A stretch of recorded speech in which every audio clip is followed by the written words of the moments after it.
this video, I'm gonna let you know the ways to buy Ethereum in Binance app. So to buy Ethereum in Binance app, you just have to follow the steps. First thing, you have to go and log into your Binance account. Make sure that your application is completely up to date and that you've already verified your identity.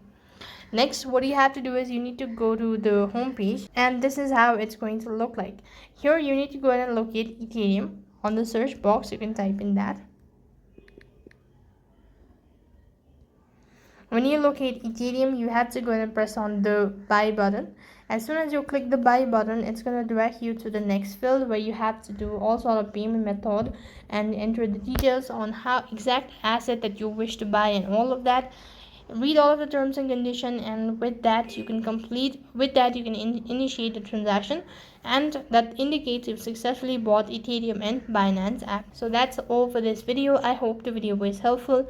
Make sure to like, share and subscribe to our channel. Thank you for watching. See you in the next video.